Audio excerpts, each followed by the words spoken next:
Redonner une seconde jeunesse à un vieil ordinateur portable qui a bien plus de 10 ans maintenant. Un beau petit Dell. C'est ce qu'on va voir tout de suite dans cette vidéo. Installation de Windows 10.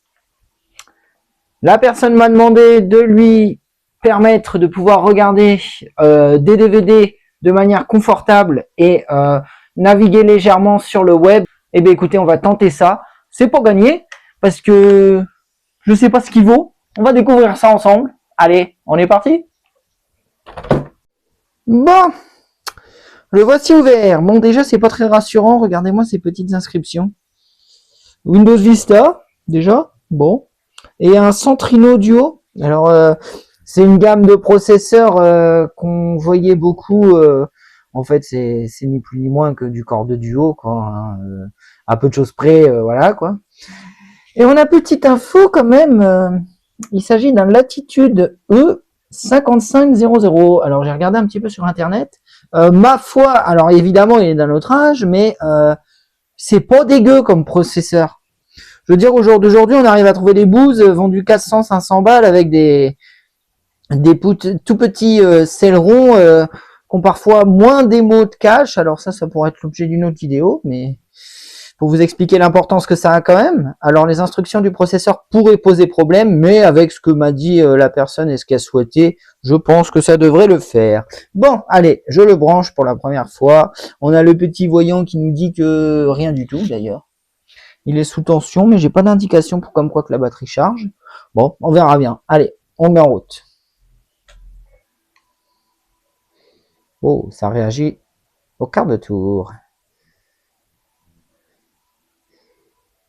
Aucun système d'exploitation détecté. Oh, je me fais engueuler. Alors ça, j'adore quand les vieilles machines m'engueulent comme ça.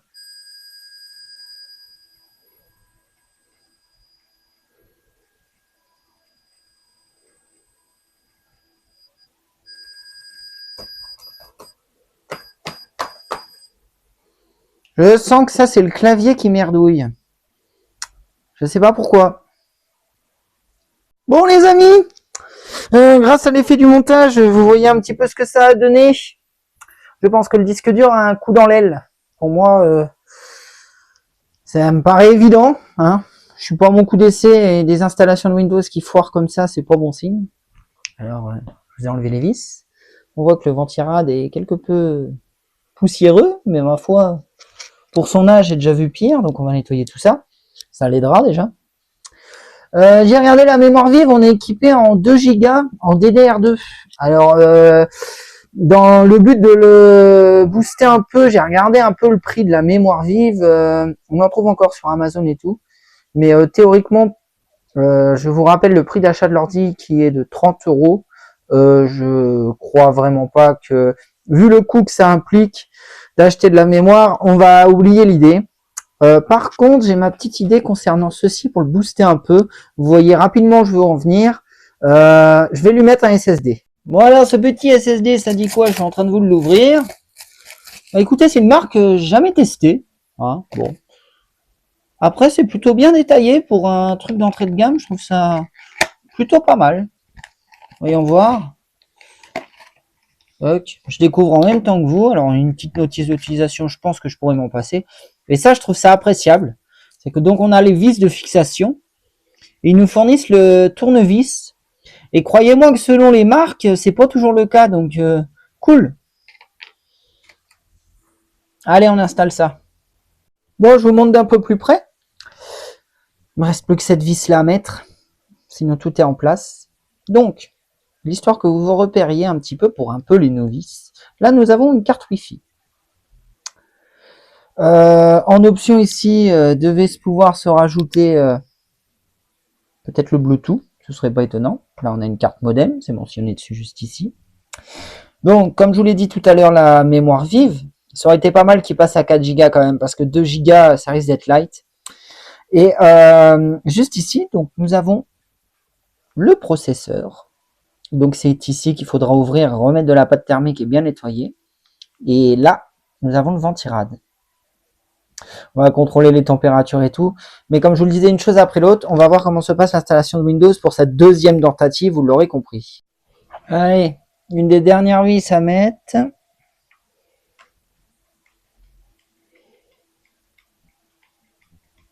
Après, alors évidemment, j'ai déjà préparé le port USB bootable hein, de Windows 10 sur une petite clé qui va bien. Heureusement que ce n'est pas non plus un ordinosaure, parce qu'un ordinosaure, de toutes les façons, une clé USB bootable, voilà quoi. Ah, vous voyez, j'ai réussi à me tromper de vis, comme quoi, hein. Au moins, ça rentre pas du tout, il y a des détrompeurs, c'est vraiment génial pour ça. Et voilà. Allez, on remet ça en place. Tac.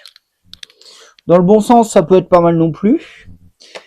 Tac. Alors, vous voyez ce qui est agréable chez Dell, par exemple, vous voyez les mousses qu'on a là.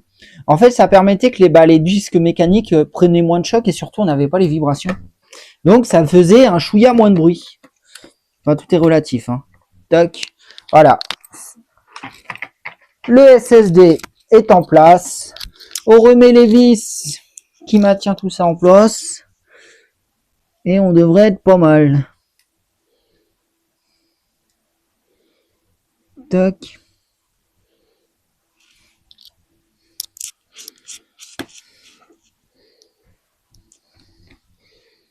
Tac.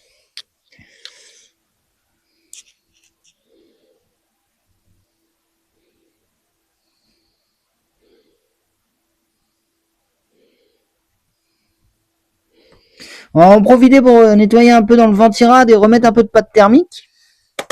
Tant qu'à faire.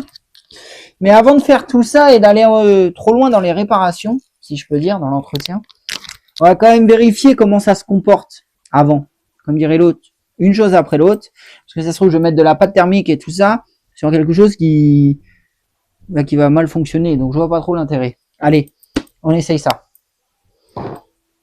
Bon, le SSD est en place. Et l'ordinateur est sous tension. J'ai bien mis le SSD. La clé bootable est branchée. Normalement, tout va se faire tout seul.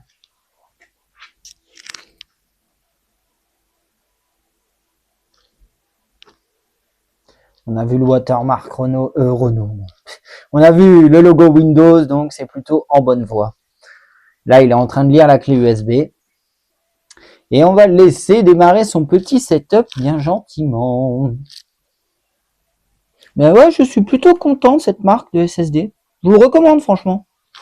Le package complet avec le petit tournevis, les vis qui vont bien et tout.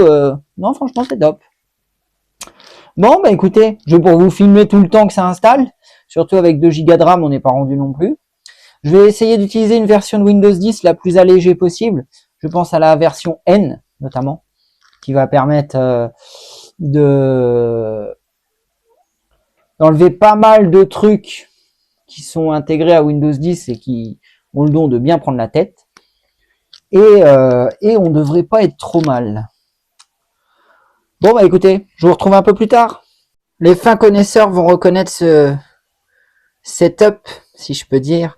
En fait, j'ai créé une clé bootable de Windows 7, mais avec tous les pilotes et tout, de telle façon à ce qu'il soit optimal et qu'il puisse aller sur Internet, mais de manière sécurisée, puisque Windows 7 n'est plus supporté. Enfin, je vous montre ça un peu plus tard.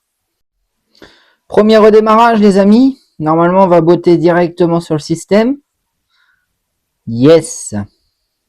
Bon, alors dans l'idée, comme je vous l'ai dit, on est parti sur la version de Windows 7 Starter. Pourquoi Tout simplement parce que c'est une version basique de Windows 7 que j'aime beaucoup, parce que elle permet beaucoup de choses pour pas grand chose. Et c'est encore une version de Windows où on est encore les décisionnaires, je trouve. On voit le pas qui a été fait, bah, surtout quand on voit Windows 8 et tout. Enfin bref. Je pense que je vais en faire un bon petit truc de ce machin-là. Un pouce bleu, les gars, parce que mine de rien, je veux pas dire, mais qu'est-ce qu'on se fait chier avec cet engin? Alors les amis, on se retrouve sur le site de Dell. On retrouve notre fameux modèle.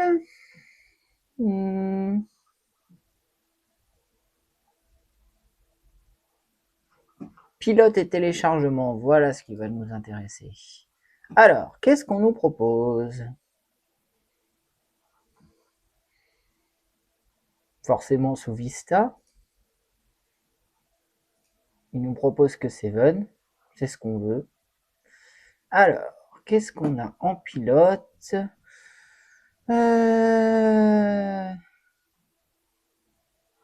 Alors, Intel, on le veut. Ça, c'est sûr.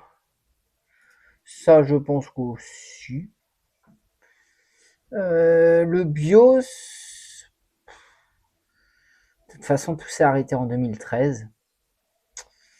Je sais pas trop si c'est nécessaire de le mettre à jour, j'ai envie de dire.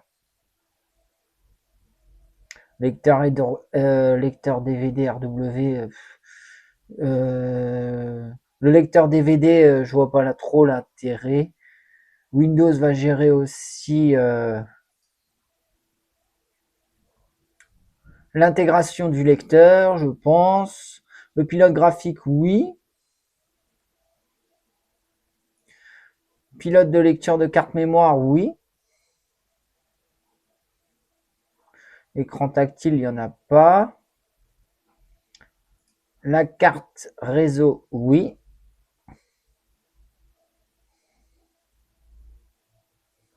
Le pilote HD audio, oui. Puisque c'est les derniers... Mais 2012, mon Dieu. Le pilote chipset et Wi-Fi, évidemment. Tout ce qui est Intel graphique, on prend aussi. Et je pense que le pilote pour le disque dur MDR. Je pense qu'on aura tout. Allez, on va télécharger tout ça. Ça va? Ouais, franchement, 284 émos. Ça fait plaisir quand même, parce que quand on y pense, avant, enfin maintenant, c'est même pas la taille d'un dossier de pilote graphique, donc c'est cool.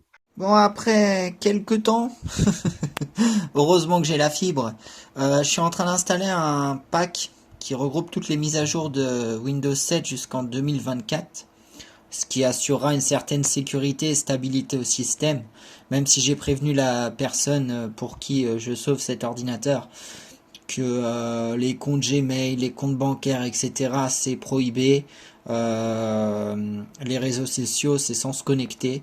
Bref, sécurité et mère de vertu, ne sait-on jamais.